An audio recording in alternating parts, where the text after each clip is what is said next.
This is not a view you want to have. And I'm giving you a nice luxurious ride to Central Booking.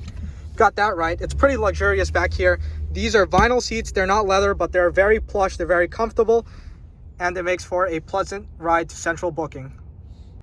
Welcome back to Cars of Queens. Today I'm here with Joe, also known as the NYC Vic. He's a staple in the New York Panther community. He's owned a bunch of these things, and today we're here with his daily, a 2006 Ford Crown Victoria P71. This isn't just any P71. For those of you who know anything about these cars, this is a street appearance package Crown Vic. The street appearance package Crown Vic differentiates a little bit from the regular P71 because it's intended to sort of give a little bit more of a civilian look. So you get chrome hubcaps all the way around, you get a body color rear fascia, you get chrome on the rear fascia, Crown Victoria badge, and a chrome grille. On the interior, there's a couple of changes as well compared to a standard P71. Back in the day, the anti-crime teams would hop out of these cars. They would be pretty much on every corner. And even nowadays, while most of these have been retired from police use already, there's still kind of a stigma to them. People still recognize this as the cop car. Even nowadays, this car invokes a number of different emotions in people. A lot of people will think you're a cop. They'll flip you off. They will give you dirty looks. A lot of people think this is a taxi cab. I've had people pull on my door handles. God, that's got to be annoying. That's got to be the worst part about owning a Crown Victoria, besides their usual problems, which we will be getting into in this video.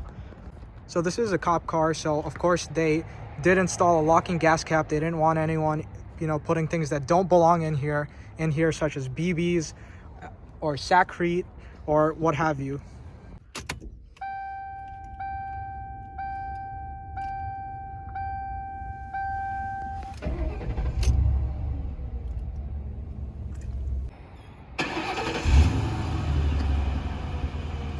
She purrs like a kitten, folks.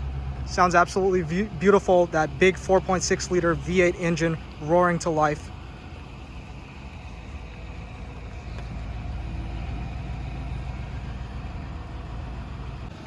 So 2006 was the final noteworthy update to the Crown Vic. For 2006, all Crown Vics received new wheels. The P71 and other fleet models got 17-inch Steelies.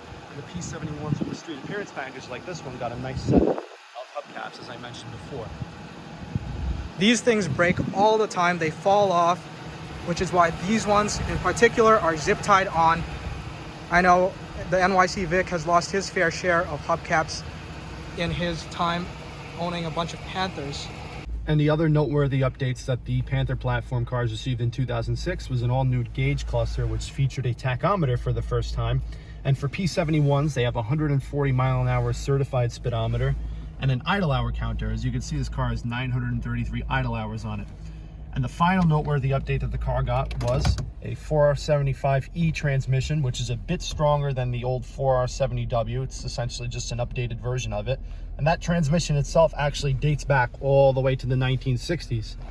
Of course, this one does have overdrive, which can be turned on and off with the flick of this button right here. New York City potholes are not kind to these hubcaps. They're only held on by 5 clips in the sun, and they fall off and break all the time around here. On P71 cars, you get this special sticker and this trunk release button. What does that sticker signify? So those are a couple of unique quirks to the P71. They had a problem where they were getting rear-ended and they would catch fire.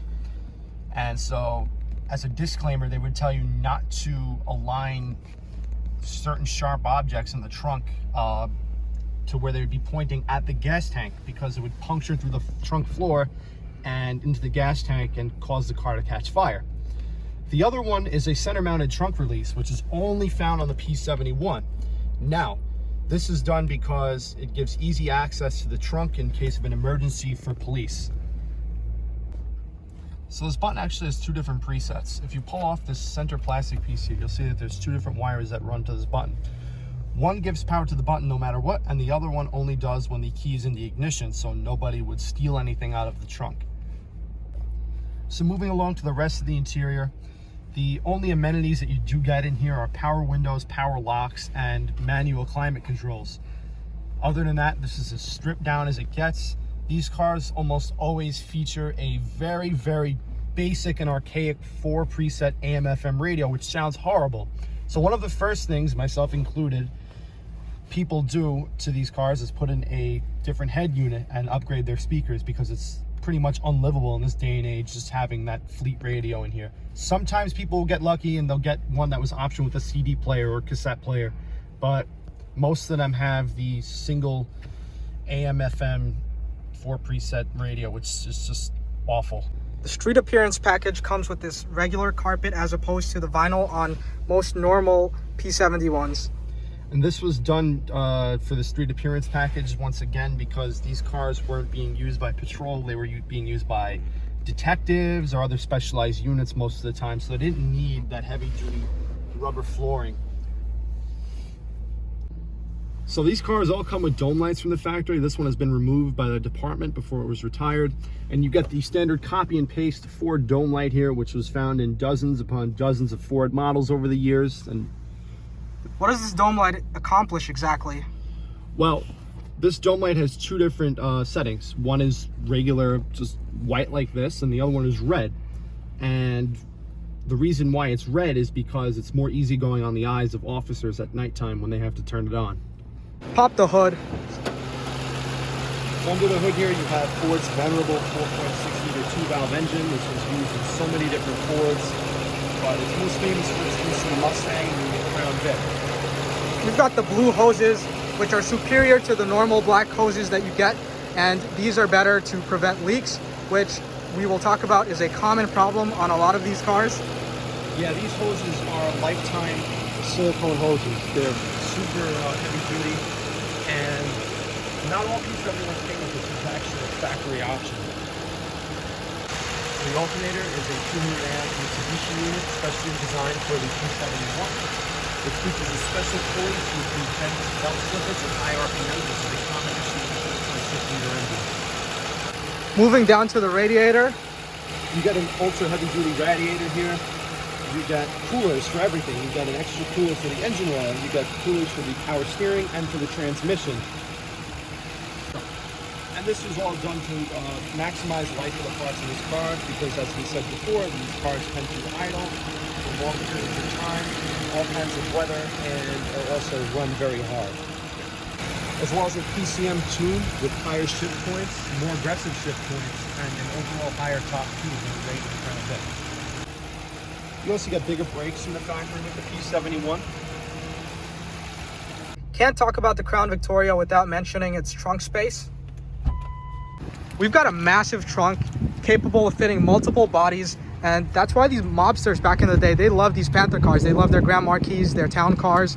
Paul Castellano famously drove a Lincoln Town car on his last ride, and that's because these are perfect for fitting multiple bodies. How many bodies fit in the back of this thing? Well, I can tell you that I've had 2 people ride around in the trunk of one of these cars. They were both alive, though. That's definitely not very safe or legal, so don't try it at home, folks. In 2000, they added this trunk release from the interior to prevent certain things like that from occurring.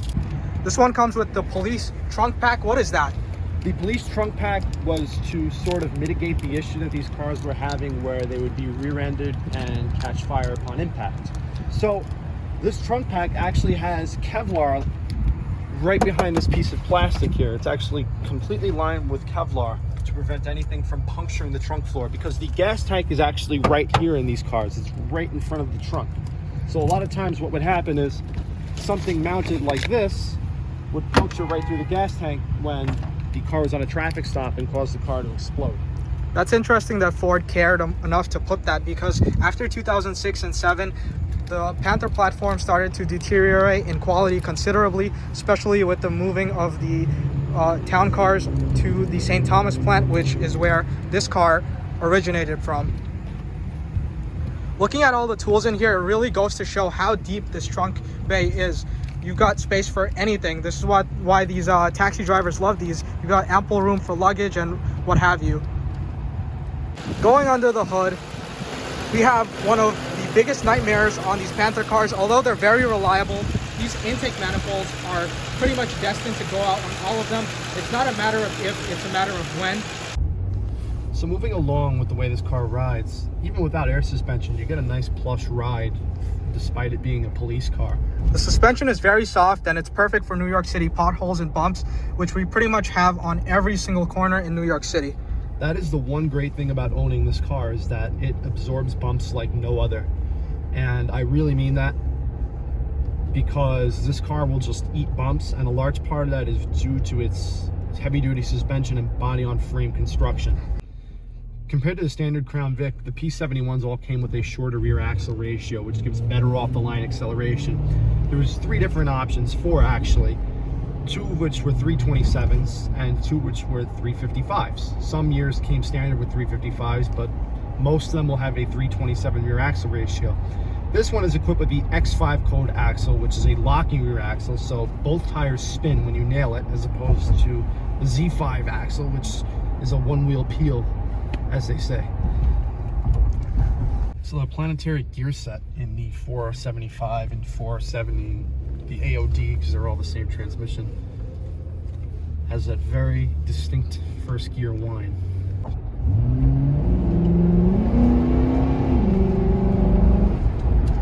That concludes our review on the 2006 Ford Crown Victoria P71 Street Appearance Package. Make sure you guys like, comment, and subscribe. Share this with a friend that likes Panthers, Crown Victorias, whatever. And let me know what you guys want to see next, whether it be the Dustbuster, another Panther. We can do it all.